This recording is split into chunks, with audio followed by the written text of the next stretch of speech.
ना समझकर कहते हैं। मैं एक चीज ऐवान में बताना चाहूंगा स्पीकर साहब, 15 साल का संघर्ष है। जो कल हमारी आवाज उठी थी, उस आवाज को दबाने के लिए 15 साल से कुछ लोगों ने कोशिश की। अगर उन लोगों ने मेरी आवाज को उठने दिया होता तो शायद आज इस ऐवान में उनकी आवाज बुलंद होती और महराज अपने परिवार के साथ, अपने माँ बाप के साथ अपने घर में बैठा होता। इस बात का ख्याल किया जाए। मैं चाहता हूं ज्यादा लंबी तकरीर न करूं, वक्त की कमी है। यहां पर एलजी का खुतबा हुआ, बहुत सारी बातें हुई, अपोजिशन ने रखी, यहां के लोगों ने रखी, सारे एमएलएज ने अपनी अपनी बात रखी। लेकिन एक गाना गुनगुनाना चाहूंगा, जो वादा किया वो निभाना पड़ेगा। हमने इसमें कैजुअल लेबरर्स, चाहे जितने भी मुलाजमीन तबका है, उनकी तनख्वाहों को बढ़ाने के साथ साथ अगर पक्का किया जा सकता है उसके बारे में सोचना बहुत ज़रूरी है। हमारे नौजवान बेरोज़गार हैं। हम तो चुनाव लड़कर असेंबली में एमएलए बन गए, लेकिन उनका सोचो जिन्होंने तालीम हासिल कर ली और आज घरों में बैठकर कोई रिश्ता देने के काबिल किसी को नहीं समझता है, उनके बारे में भी एहसास करो। मैं अपने दोस्तों को कह रहा था, 1,60,000 की तनख्वाह, सर सुन लीजिए, 9,000 की सैलरी, कभी कभार एसपीओज को आपने बड़े पैमाने पे लाया था, 3,000 देंगे, 10,000 देंगे। उनकी भी तनख्वाह ड्यूटी वो एसपीओ से ज़्यादा करते हैं। वो जो वीडीसी वाले हैं, बाकी बंदूकें थमा दी, जो भी किया, अब उनको रोज़गार के बारे में भी सोच लो। उसके साथ साथ हमारी तनख्वाह भी बढ़ा दी जाए। कुछ लोगों को नहीं चाहिए, अगर अपोजिशन को नहीं चाहिए, यहाँ पे इन लोगों को नहीं चाहिए, लेकिन 1,60,000 से मुझे नहीं लगता है जिन लोगों को चाहिए वो अपना एक लेटर लिख के दें किस किस को चाहिए, और कम से कम 3 लाख तनख्वाह वागुजार की जाए। ये जो एमएलए साहिबान है, उसमें हमारा ही अगर खाली होगा तो चलेगा सर हमारा। उसके अलावा मैं जम्मू कश्मीर को देख रहा हूँ कि बहुत सारे लोग अपने अपने तर्ज पे बात रख रहे हैं। किसी ने 370 की बात की, किसी ने डेवलपमेंट की बात की, किसी ने मोदी को इतना सम्मान दिया, किसी ने अपने कसीदे पढ़े। लेकिन दौरे जदीद के अंदर जो हालात हैं, क्या उस पर किसी ने बहस की? क्या किसी ने उसके बारे में सोचा? मैं चाहता हूं, मैं देख रहा था दुबई के अंदर मंदिर बनाया गया। मैं भी हैरान था कि दुबई मुसलमानों का देश है, वहां पे मंदिर बनाया गया। ये बात समझने वाली। यहां का जो सर्कुलेशन ऑफ मनी है, 370 की वजह से नुकसान क्या हुआ है मुझे नहीं पता, लेकिन जो circulation of money Jammu Kashmir का है उसे लूटा गया है, खत्म कर दिया है। जो तनख्वाह लोगों की आती है वो भी बाहर चली जाती है। जो यहां पर काम होते हैं उसके ठेकेदार भी बाहर से आते हैं, वो सारा पैसा उठाकर यहां से बाहर ले रहे हैं। जम्मू कश्मीर के अंदर खस्ता हालत है। उसकी एक वजह बताना चाहूंगा। दुबई इस वक्त है, वहाँ पर मंदिर बनाया गया। बीजेपी ने दावा किया कि हमारे मोदी जी ने मंदिर बनाया। जानते हो, जब मुझे मौका मिला मैं समझने की कोशिश किया तो पता चलता है कि वहाँ तेल के कुएं हैं रेगिस्तान के अंदर, वहाँ पर ज़रख़ेज़ ज़मीन नहीं है, बंजर ज़मीन से तेल भी निकाला। और जब उन्हें पता चला कि आने वाले कल में तेल का जब खात्मा होगा तो टूरिज़्म के ज़रिए उसको जो है तरक्की याफ्ता बनाएंगे। वो 20 साल, 30 साल, 100 साल की सोच रखते हैं, इसलिए उन्होंने मंदिर बनाया। यहाँ चैंपियंस ट्रॉफी का मैच दुबई में खेला जाएगा और भारत के लोग वहाँ पर जाएंगे, जब सैर व तफरी करेंगे, वहाँ के होटलों में रुकेंगे, रेवेन्यू जनरेट होगा। तो बताओ, अगर रेगिस्तान का जैसा शहर इस वक्त पिकनिक स्पॉट बना सकता है, लोगों को, ये जो टूरिस्ट को जो है लुभाने के लिए बड़ी बड़ी बिल्डिंगें बना सकता है बंजर जमीन में, हमारे जम्मू कश्मीर में क्या खूबसूरती की कमी है। टूरिज्म को बढ़ावा दिया जाना चाहिए ताकि हमारे जम्मू कश्मीर के अंदर रेवेन्यू जनरेट हो। मैं समझ सकता हूं, एलजी का शासन रहा, भाजपा का दौर रहा, बिजली से वसूली, टैक्स वसूली करके जम्मू कश्मीर को चलाना चाहते हैं। उस टैक्स को भी लूट कर जल जीवन के तहत हम तक पहुंचाया। उस टैक्स से लेकर यहां पर हमें ऐसे ऐसे मुलाजिमों को भेजा जो यहां से भी वसूली करने का काम करें। सुनिए स्पीकर साहब, मैं चाहता हूं कि टूरिज्म को बड़े पैमाने पे यहां पे बढ़ावा दिया जाना चाहिए। हमारी ज़रख़ेज़ ज़मीन है, खूबसूरत है, वहां तो बनाई जा रही है बंजर ज़मीन पे, और यहां पर हमारे पास खूबसूरती की कमी नहीं है। मेरा खिताए चिनाब है, मेरे यहाँ पीर पंजाल है, जम्मू का अलग एक अपनी खूबसूरती है। बड़े बड़े मुल्कों को मैंने देखा, बर्फ पड़ती है तो पूरे मुल्क में पड़ती है। मेरा जम्मू कश्मीर सच में जन्नत है। आप कश्मीर में देखेंगे तो बर्फ आपको मिलेगी, आप जम्मू में आएंगे तो यहां पे बर्फ का एक बूंद भी आपको नहीं देखने को मिलेगी। ये छोटे से हिस्से में अगर इतनी खूबसूरती है तो यहां टूरिज्म की कमी क्यों है, उसमें बढ़ावा देने की कोशिश की जानी चाहिए। मैं आखिरी बात खत्म कर रहा हूं, नहीं मैं मुद्दे की बात, मैं लड़ाई कर ही नहीं रहा हूं, मैं लड़ाई कर ही नहीं रहा हूं। अभी सब लोग बोल रहे हैं मैंने मांगा इनका टाइम, इनका टाइम। सर सुन लीजिए, सर सुन लीजिए, मैं चाहता हूं कि यहां बड़े पैमाने पे इंटरनेशनल दुबई की टीम है ही नहीं, इस वक्त फाइनल दुबई में खेला जा रहा है।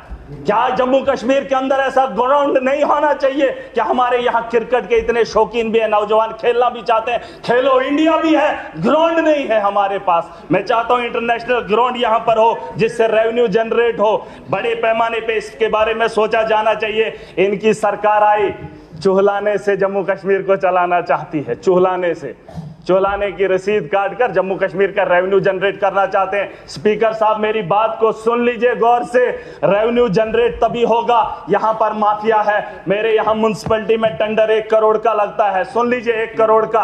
जब वो 1 करोड़ टेंडर ठेकेदार उठाता है तो वही ठेकेदार उसी साल उसी टेंडर से 5 गुना ज्यादा कमाता है। बताओ अगर वो पैसा म्युनिसिपैलिटी में लगता 5 करोड़, 1 करोड़ की जगह 5 करोड़, लेकिन वो 4 करोड़ कमाने वाला ठेकेदार जम्मू कश्मीर को लूटने में ब्यूरोक्रेट्स का अहम रोल रहा है। चाहे सदन में बैठे लोग नहीं मानेंगे, लेकिन मैं देख कर आया हूं, मेरे दिल के अंदर वो आग है। आज मैं चाहता हूं, लोगों ने चुनकर हमें भेजा है, हम ब्यूरोक्रेसी को रोकेंगे, अपने लोगों को इंसाफ दिलाएंगे। अगर आज इस सदन से हम वो चीज नहीं कर पाए तो 370 क्या, आप स्टेट लेकर आओ, कुछ भी लेकर आओ, हमारे मजलूम फिर भी जालिम का शिकार होंगे और जुल्म करने वाले लोग इनके भेजे हुए हैं। मैं खुश था। मैं चाहता हूं कि क्वेश्चन सिर्फ भाजपा के लोग करें, क्योंकि क्वेश्चन में इन्होंने कहा जल जीवन में घोटाला है, ब्यूरोक्रेसी नहीं मानती है। मैं यहां भी सरकार में जो बैठे लोग हैं ये क्वेश्चन उनको दे ताकि ये उगले कि 10 साल के अंदर हमारी नाकामी क्या रही। इन्होंने कहा कि यूएलबी के यहां पर पता नहीं क्या ये जीए कौन सा है, ये 1 मिनट, जेडीबी कहते वहां पर ये कुछ कर रहे हैं। पूछो इनसे, यहां पर जम्मू कश्मीर के अंदर, खास करके जम्मू के अंदर एजुकेशन की कोई जरूरत नहीं है, यहां पर माफिया नहीं है, यहां पर करप्शन नहीं है। ये भाजपा का कहना है, 7 साल से ये आराम की जिंदगी गुजार रहे हैं। मैं पूछना चाहता हूं, अगर जम्मू के लोगों को यहां रोजगार मिल रहा है तो आज तक आपने क्यों नहीं बोला कि मिल रहा है? तो आज तक तो बोल रहे थे, आज रोजगार ढूंढ रहे, आज कह रहे हैं जल जीवन गलत है, पाइपें टूटी हुई है। एलजी के दौर में ये मुंह क्यों नहीं खोले? आज जब चुनाव जीत कर आए तो सरकार से क्या पूछ रहे हैं 4 महीने के अंदर, मंत्री जी हमें बता दो कि जल जीवन में काम क्यों नहीं हो रहा? आप खुद से क्यों नहीं पूछेंगे? जल जीवन के अंदर जब स्कैम था, एलजी तुम्हारा था, मोदी तुम्हारा था, तो कसीदे क्यों पड़े जा रहे हैं? और आज बोल रहे हैं कि शराब के ठेके ठीक है, आप स्कूल हमें नहीं चाहिए, हमें वो नहीं चाहिए, हमें फलाना। जम्मू के अंदर सब ठीक है, अगर बने तो जो विपक्ष में बैठे लोग चुनकर वादा करके आए, कम से कम उन लोगों को ख्याल करने दे। इनका तो मोदी जी देख लेगा जनाब, इनका मोदी जी देख लेगा, बाकी जो लोग आए हैं वो अपने मुस्तकबिल खुद तय करेंगे। खुदा हाफिज। और मैं चाहूंगा, आज माह रमजान का महीना है, अभी बात खत्म नहीं हुई है, आगे आने वाले दिनों में बात करूंगा।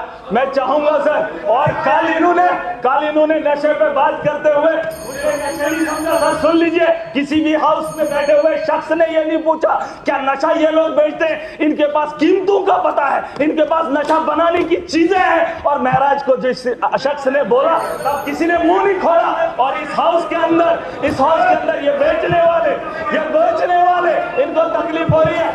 आज क्वेश्चन देख रहा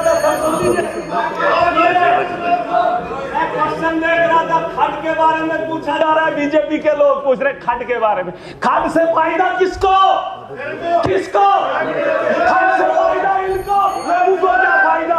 इनको क्या चाहिए? इनके सवालों के जवाब दे दो।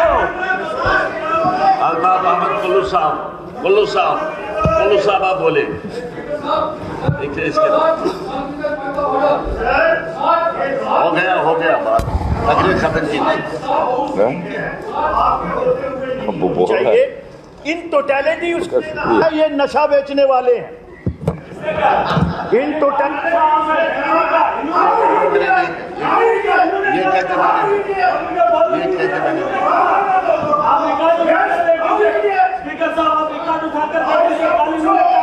ये कहते मैंने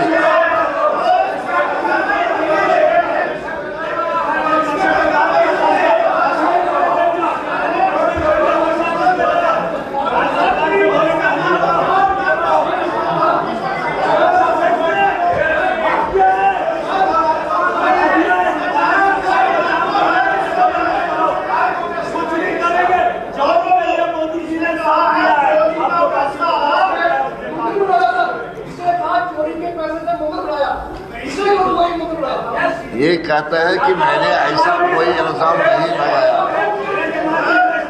अगर कहा है इसलिए ये वापस ले रहा है ना, ये वापस ले रहा है। ये कहते हैं मैंने कहा नहीं है।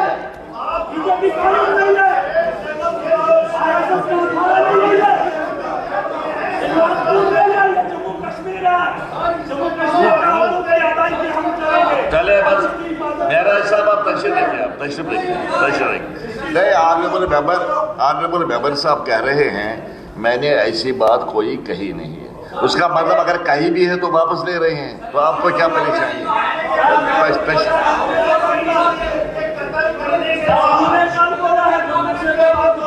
कत्ल की क्रिमिनल इज क्रिमिनल, ये नहीं है। यहाँ हम पार्लियामेंट लैंग्वेज की इस्तेमाल करेंगे। खुद कह रहे हैं, ये इनकार कर रहे हैं, इनकार कर रहे हैं,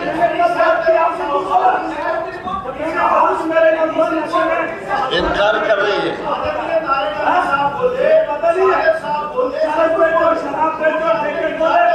की बहुत सी बातें उन्होंने गलत बातें नहीं की। बस प्लीज मेहरबानी करिए, ठीक है, टाइम कम है, आपको भी बोलना है, आपको भी बोलना है, टाइम कम है। डिसेंसी से करना चाहिए। मैं एग्री करता हूं कि किसी के जज्बात तक खेलने की इजाजत नहीं दी जा सकती। आप तशरीफ रखिए। कुल्लू साहब बोले, आप कुल्लू साहब, आप कुल्लू साहब बोलना चाहते हैं, आप बोलना चाहते हैं, चलो बैठिए ना, आप तशरीफ रखिए। मेरा साहब तशरीफ रखिए, बोलिए। शुक्रिया सर। ऑनरेबल स्पीकर आपने खुद अपने लिए टाइम मुकर्रर किया, अपने लिए आपने खुद टाइम मुकर्रर किया। I'll just say thank you, आगे कुछ नहीं है। अच्छा। ऑनरेबल स्पीकर साहब, मैं आपका बहुत मशकूर हूँ कि आपने मुझे मौका दिया गवर्नर एड्रेस पे बोलने के लिए। पहले मैं उसके हक में खड़ा हुआ हूँ जो ऑनरेबल एलजी साहब का एड्रेस था, उसमें काफ़ी सारे बातों का जिक्र हुआ जिसमें थर्ड पीरियड डिस्कशन यहाँ पे पूरे हाउस ने, ऑनरेबल मेंबर्स ने किया। I don't want to repeat it. Okay, अच्छी बात।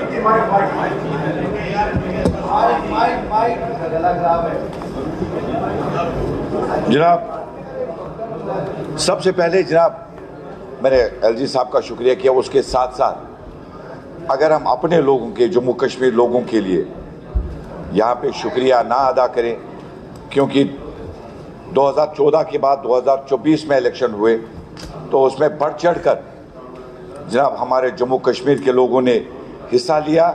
उसके साथ साथ 2018 आई थिंक जुलाई 19 जुलाई 2018 के बाद यहाँ पे कोई भी असेंबली काम नहीं कर रही थी, डिसॉल्व हुई थी। 6 साल का वक्फा बहुत ज़्यादा था। लोग काफ़ी ज़्यादा तंग आ चुके थे। लोग चाहते थे कि अपने नुमाइंदे, जितने भी चुने हुए नुमाइंदे हैं, उनको हम अपने ऐवान में, ऑगस्ट हाउस में भेजें अपनी बात करने के लिए। ये 6 साल का वक्फा था और इसके लिए लोगों का शुक्रिया अदा करना। अगर लोग पार्टिसिपेट नहीं करते, लोग हिस्सा नहीं लेते, शायद इलेक्शन नहीं होते, तो शायद ये हाउस यहाँ पे आज मौजूद नहीं होता। सर, इसके साथ साथ मैं जनाब कल की एक बात को दोहराना चाहता हूँ जो मुझे सच में ठेस पहुँचा। यहाँ पे एलओपी साहब नहीं रहे, जो यहाँ पे मौजूद नहीं है, जिन्होंने कल मार्टियर्स के बारे में कहा। वो